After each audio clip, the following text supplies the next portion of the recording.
Hello and welcome to This Is. You often say I'd rather switch to nothing than an iPhone. So I took that personally. Oh, that was a really clean segue. Matt is a noted Android hater, even though he apparently developed the platform. I developed Android. And then decided that you hate your own creation. I'm the reason that it was named after dessert. You could check Wikipedia on that. I don't think that you should. No, but here's the thing. The brand new Nothing Phone 3A as well as the 3A Pro have just been announced, and we have been spending some time with it. And I will be honest with you, I did not think Matt was going to say yes to this, but he did. You've actually switched to a Android-powered Nothing Phone, which is the first time you've properly used Android in 5 minutes? Since the iPhone 8. So 2018? Yeah. So I was a big Android boy, and then I was real salty after the Note explosion. That was a noted bad time. So I was like real sour after that. Yep. And I had an old phone. When I came and worked here, you're like, why? You poor person. Why are you using an Android phone? Not what I said. You came in with a old Galaxy A52 or something. Yeah. I'm like, bro, maybe don't do that anymore. No, okay. Real quick story time of what happened here. So I bought the Note 7. Yep. And I was like, the one that exploded everywhere. Yeah, and I was one of the ones who held out. I wouldn't give it back. Finally, there's like, no, you have to get rid of it. AT&T at the time wouldn't reset my upgrade because you already bought the phone. I had already bought the phone, and that used my upgrade. And they're like, no, it's fine. We'll give you another phone. And they gave me like an A something, whatever. You spent like $800 or $900 or whatever on your Galaxy Note 7. They forcefully took it away from you and gave you like a $150 phone to replace it. So now you're an iPhone boy. So he also gave me an iPhone 8. Yeah. And I just kind of never looked back on that. I have been using Android on and off, mainly with the Surface Duo. Yeah. But never as like a daily device. That was your side piece. That wasn't your main. That was the one I kept at home and didn't let people see me out using in public. What is wrong? The Surface Duo was a beautiful device. But we're not talking about the Surface Duo. We're talking about the Nothing Phone 3A. Nothing were actually very gracious. They actually sent us over several of the colors to try. I've also been using this phone at this point now for just a little less than a week. But I'm curious, Matt, before we talk about any of the hardcore impressions and specs and yada yada, just baseline, what are your thoughts on this Nothing Phone 3A, which I think we should mention right at the top is a $380 phone. I did actually did notice something of just like, they sent us like 4 phones, and that's basically the cost of Ken's iPhone Pro Max. Here is my thought on this here. This is a gorgeous work of art. It is beautiful. I mean, I will say the blue I think looks actually better. The blue does look better, but you took that one. It is an amazing phone. So you're positive on it? I'm super positive on it. Oh. And I'm going to give it up as soon as we're done with this video. I was like, this is too good to be true. This video is sponsored by Squarespace. Level up your small business or side hustle with a personalized website from Squarespace. Does your design expertise start and end at Microsoft Paint? Well, no worries, because Squarespace's design intelligence feature has you covered. Their new cutting-edge AI tools are trained using 2 decades worth of design expertise to help you build your website. And once you've hooked your customers with your sleek, beautiful website, it is super easy to set up a variety of payment options with just a few clicks, except Apple Pay, PayPal, credit cards, and even buy now, pay later services such as Afterpay in eligible countries. It is a breeze to sell your content online with Squarespace's online store feature. You can put up online courses, your blogs, and even the Banjo Boys' new true crime documentary. It's as easy as picking your price and whether you want a one-time fee or reoccurring subscription. Ready to supercharge your brand's online presence? Definitely check out squarespace.com/thisis to get your 14-day free trial and 10% off your first purchase of a website or domain. And thank you very much to Squarespace for sponsoring This Is. I think I'm actually very positive in this video. I think me choosing not to go back to iPhone doesn't come from a place of negativity. It comes from which is creature of habit. A negative. Yeah. This is, I think, the cement of everything I've been saying about devices for 5 years now. It's not about the specs. First of all, I mean, like, let's be positive. Positive Matt, guys. You don't get to see this often. Is it like Kinsey's never seen this? You're ever. Kyle's uncle now or something? This Positive Matt? Positive Matt here. All right. This has all the flagship features. Most of them. Most of them. A lot of them, yeah. For $380. This is one of the cheapest phones you can get that's like a flagship phone. I will agree with you that for $380, you are not compromising a lot. You've got a big, nice 120 hertz bright display. Yep. It's an optical fingerprint sensor, but it works pretty well. You actually have 3 cameras, unlike the iPhone 16e. So you have an ultra wide, a regular, as well as a telephoto. I will agree with you that like the compromises are minimal compared to a flagship, but there are compromises. What is the compromise? Okay, I'll be the negative guy, I guess, Yeah. here. So again, I'm comparing this to like $1,000. You said flagship. I'm Yeah, talking like that- high end. yeah. Okay, the cameras are fine. I do like the fact that you have the ultra wide, the standard, and the telephoto. The images and the videos you get are relatively okay, but that is an area where you do notice the sort of the lack of money being spent. You also do notice it a bit in the performance. As someone who's been using a lot of Pixels lately, which use Tensor processors that are a little bit slow anyway, this feels like it's pretty much the same. And while the screen is good, it is not anything spectacular. But again, I am not using these as complaints about $380 phone. I'm just saying that it's a little bit disingenuous to say that it is the same as a $1,000 phone. I would argue 85% the same as something like an S25 Ultra. Again, this is gonna sound negative, but it's Yep. me being positive. Yep. I didn't notice any performance It is issues. I don't play a ton of games on my phone anymore. I play Warcraft Rumble. Ran great. You know, this is the kind of stuff I've been talking about forever. It's the worst phone today. Yeah. Is a miracle compared to even 5-6 years ago. Yeah, I agree. And I think this is the culmination of all that. You don't need to go buy a $1,000 phone to get most of your stuff. If I'm gonna be negative, I'll agree with you on the cameras. So But they're still good. I would still give them like a solid B. That's where I'm B-. getting at. We're looking at it through the lens. You're funny, man. Puns. Happy Great. Matt has puns today. Having that scares me. We're looking at it through the eyes of us as video professionals. Yeah. I wouldn't even say this is a like a bigger issue for the Nothing phone. That's a bigger issue for Android in general. One of the tools we use on a constant, almost daily basis is Blackmagic camera, which is only supported on a couple Android phones. And while Samsung had brought out Galaxy Log, that's only on the S25 series, I think. If you care about video, which again is probably a small subsection of you, so I completely understand that you might not care too much. But if you really care about video, the iPhone is still years ahead of any other Android phone out there between the ProRes codecs, between the color science. In fact, if you go back and watch the This Is for CES, about half of that was shot just on an iPhone. Yeah, but $379. Which is where I'm getting You're at. not complaining about that. No, like it's for what I would say most people want to do with a phone is it'll take your Instagram photo of your dinner. It'll take photos of the friends and family. And I do want to give a special shout out to the fact that you, again, I'm going to keep saying it over and over again. You have a telephoto, you have a standard, you have an ultra wide. A lot of phones, even going up to something like the Pixel 9a, which is likely going to be announced very shortly, is only typically shipping with 2 cameras. Or if you're an iPhone 16e, you charge $230 for 1 camera. It's technically a hybrid? That's not, no. I'm being positive. And plus you got the neat little glyphs. Nothing have been shipping these glyphs for a while. Which are fun. They're fun. I will say that it's not massively useful. The main thing I actually like for, speaking of video, is that you can turn on, so while I'm videoing, I can turn on the torch. So as I'm recording, I can actually use these lights as a little fill. So Matt, you're looking nice. Look at that. Like I can just get nice up and close. Well, I can see the glyph in your eyes. And then having the glyph on there, it's a nice soft light. It's nice, yeah. Plus, you can actually use it for like notifications. Yeah. It can do different patterns and whatnot. This is a unique design that's not just a design. There's actually some function to it. And importantly, unlike the 2A, this is glass. You know, it still kind of feels like plastic. It's an actual glass back. It feels nice. Yeah. I've said many times, I'm a small boy. I know a lot of people like a big screen. And this thing is massive to someone like me. I don't know why. It's a two-hander.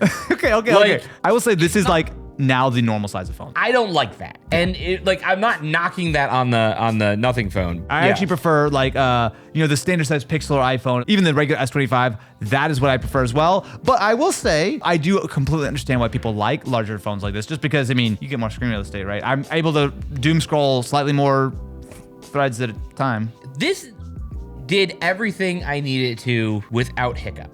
Right? That's the thing. Like, can we just pause on that for a second? Yeah. The fact that you can buy a sub $400 phone, if you go way back in the day, like the original OnePlus or something like the old Nexuses, you could actually buy like a $350 or $400 phone that was essentially the flagship experience. Even those phones, which we look back with rose-tinted glasses and before a decade of inflation, even those still had major compromises. You know, they typically had terrible cameras. But what we've seen here is that everything has moved forward, right? Where you've got a very good display. If this wasn't a flagship of 2 years ago, no one would have blinked an eye at. You've got a decent set of cameras. Also, can we talk about the battery life? This thing lasts forever. 5,000 milliamp hour battery, 50-watt fast charging, which is faster than any iPhone or Samsung or Pixels that I know of. I charge it like every day and a half, and I charge it for like 20 minutes. I'm like, all right, cool, I'm good. I've only charged this twice in the week that I've had it. Because I still am using my iPhone for other things.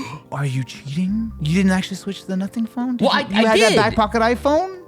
Okay, stand up, turn around. No, this is about you, not me. No, I want to see your butt right now. I do have a back pocket. Stand up and turn around and show everyone your butt. Do you guys see this? It's so worn out that the camera is sticking out of this. These are not even the worst pair of pants. The other day, I had a pair of pants that my pocket had ripped out so much that I hit the record button on my phone, stuck it in my pocket, and I was just recording a butt POV. I found that like I couldn't get rid of the iPhone, and it's not because I found it to be a better phone. Now, if you're not in an Apple ecosystem, I'm gonna have a hard time recommending any other Android phone to a lot of people. The downside is, again, if you're a US consumer, you definitely need to check with your bands. It is fine on T-Mobile. It's probably not going to be ideal on some other carriers. CDMA doesn't work on Verizon. Yeah, it's not really meant as a US phone. Basically, Nothing phones don't really sell in the US. You can buy them on Amazon or on the Nothing site or whatever. This is called their US beta program, which I think is just a way to say like, hey, we don't have full support, we don't have full carrier buy-in, but like, it'll work. But to be fair, it's also affordable to the point where if you do want to buy it outright, it's not like a completely crazy idea. No. But look, this is a niche phone right now. We're talking about something which is a huge hit for the MKBHD audience. And for regular people, they're not going to know what it is. But it's got style. I have two questions for you that I'd love to talk about. Because again, as someone who doesn't use Android all the time, I'm just curious on kind of your perspective. What are your thoughts on the Nothing OS skin? I don't know. Okay, that was a really dramatic I don't know. I like it. It's got the little icon pack already pre-installed. It's very like dot matrixy would be the way I describe it. It's very like, if you like teenage engineering, it's a very similar vibe to that. Yeah. I do like that. And like, we always talk about like tech is boring and stuff like that. This is fun. Here's my biggest issue with the phone industry. It's iPhone versus Android. And I hate that. I hate that too. I hate that so much. So bad. Because it's not. It's iPhone versus Samsung versus Google versus Nothing. And to rope everything in to all of Android versus iPhone, I feel like is unfair and disingenuous. If someone's thinking about an S25 Ultra or a Moto Razr, you would tell them all, Pixel, get out of here. This is the only Android phone you should buy. No. If someone said, what's a great Android phone? This is what I'd say, as long as this works with your carrier, go with this. I am very positive on it. Again, I don't have any blatant negatives to say about this phone. Can I ask about your thoughts on the AI or the essential space? So to give you a rundown of how it works, it takes a screenshot of whatever is on your screen, and you can either add a note to that screenshot, or if you hold down the button, you can do a voice memo with the screenshot. We'll do it right now to test. And explain it to me while I do this. Yeah. So we have this screenshot here. It's just the home screen for the sake of this, but it's now recording everything that I'm saying, which is great if you're into that kind of thing. But then what it's going to do is transcribe this entire voice memo that I'm doing. But then if I say like, remind me about this home screen at tomorrow at 10 a.m., it uses AI, like a pretty good use of AI to then incorporate that all into, we'll set a reminder to check this tomorrow. We'll have a transcribed note of your thoughts on this. So like for us as creators, this is good to say like, we saw maybe a video idea off a screenshot. Here's our initial thoughts on it, and it'll transcribe all of that for you. I think it's a good idea. Couple thoughts on what I didn't like about it. One, you have to use your Nothing account. So I used my Google account and just paired it. Sure, yeah. But like, I wish it was just Sure. one account. That's just a nitpick thing. Now, I am someone who uses the Notes app a ton. I do 3-4 notes a day minimum. Do you really? Yeah. Let me show you what we got here. So I just, by holding that button, I took a screenshot of the home screen, which was obviously nothing, but it was using it also as a voice memo. It recorded what you said. It has it all transcribed pretty accurately, I'd say, with good grammar. Then it has a little bullet point summary. Grammar, so. You are the grammarist of grammars. It has a bullet point list that the tool records conversations. It's transcribed as text and whatnot. At no point did you have to do anything besides tap and hold that button, right? Yeah. It does all these sort of transcribing and everything in the background. It, again, gives me all the information, and it's all saved together. This is a really smart use of AI. I feel like a lot of AI, if I'm being honest with you, is gimmicks and nonsense right now because people are just shoving it out there. But like a smart reminders tool with a dedicated button that takes a screenshot, records what you're saying if you hold the button, transcribes it, and action items it up for you without having to touch anything is great. My only complaint on that is it feels like it's missing a lot of the basic AI features that we are used to. You can't give it a command with that same button. It's 1.0. It's very 1.0. But yeah, like here's the thing. You still have Gemini. You still have all the other AI bits and bobs on this phone like you would with any other Android phone. I guess what I would appreciate about this, so many companies slap on these image generations and yada, yada, yada. And like, sure, if you want to like make a Genmoji, but like, come on, no one wants to do that. No one cares. This is an actually useful feature. We were immediately talking about this earlier today. I was like, oh, you know what? Imagine if this isn't a workflow. Whereas you're scrolling around and we're coming up with an idea for this video, and I just see something on Threads. I just literally tap and hold that button, take the screenshot, and make myself a note of, you know what? Matt and I should talk about this tomorrow at 10 a.m. because I think it would be a great topic we'll pitch to Kenzie to make a This Is video on. Google tried to do this with the screenshots thing. I'm not sure if you've tried it, but basically all your screenshots would go in and they would be like generatively AI read. But it's just a way to like search stuff. This is different. This is like very much like I am actually telling you, this is my screenshot. This is what I want to actually like say out loud or type really quick and save. Yeah, like right now I'm like, whatever. Other voice apps do this, but like it's nice that it's a button. It's nice. It's a button. It's combined. It's together. I'm gonna use this as my transition to why I'm not gonna continue using it. Okay. I already am set up with the iPhone, and I need the iPhone for work. Sure, very valid reason. Very valid reason. The biggest takeaway I had from doing this for a week, I don't want to carry around two phones. So if I need to have the iPhone and I'm already set up in the iPhone, I am gonna be blatant and say I'd rather pay the premium to get the iPhone than spend the little bit of money here and carry two phones. Very few people, normal people, carry two phones. and like, when you do carry two phones, it's only for a good purpose. I found myself missing so many things that I'm used to just being in the Apple ecosystem. Sure. And this is gonna sound very fanboy-y, but it's the little things like that. Sure. One, the size of this phone, even this one here is a little big for me. Which is a 16 Pro. Yes. I still miss the mini. Yeah, same. A ton. At the end of the day, an app is an app. The app you're using on Android is pretty much the same app you're using on iOS. It's the little things of like I said, I'm very entrenched in using the Notes app. My main thing about this is that I like these little like thought exercises because odds are if you're using Android right now, you're not gonna switch to iOS. And if you're using iOS, you're not gonna switch to Android. But when you get outside your comfort zone, when you try something like this, especially with something that is such a strong value proposition where it does so many things so well, and the compromise you're making for spending a third the price of a real flagship, it opens your eyes. It goes, you know what? There's a bigger, more rich, bold world out there. And while I might not be ready to hop over the fence, like there's something to that. It gives you a better perspective. And I think that that's a valuable thing. This shows you what your priorities are. Yeah. Because it's so many people get entrenched in, I'm saying entrenched a lot. You're a big old trench boy. Coming back to what you said about like, if someone's looking for like an S25 Ultra and they want the pen, this is gonna be a very unpopular sentence that I'm about to say. To me, the $700 delta between these two phones is worth it to me to have what I am used to, what I'm comfortable with. It's not a tangible thing that you see right away. It's very easy to forget about those types of things when you're switching devices. So I started on iPhone. Yeah. iPhone 3. And I went 3G, 3GS, 4. I broke my 4, and that's when I moved over to Android initially with a Motorola Atrix. That was such a hard growing pain because of no iTunes. I remember thinking about that. I'm like, man, the specs on the Atrix are great. Like it's got all these things on it. This is gonna be a no-brainer switch. And then getting on there, I'm like, I miss iTunes. I didn't want to do that again. Well, but here's the thing. You don't have to. I'm glad that Matt has spent some time with the Nothing phone. I've also been very happy with this phone. It is not going to be for everybody. Again, I think the main downside is if you're a US-based viewer, it is not the most seamless process to purchase and set up. It is fine. It works, especially if you're on T-Mobile. But here's the thing. Cheap phones are so good. And I would say that less than $40 in a world of $1,000 flagships is a pretty affordable device. And what Nothing have put together with this, they are absolutely killing the game right now. And not to say that there aren't good like Samsung options at this price. You used to be able to say like, oh, if you want to spend less than like $400 or $500, you could go get a used phone.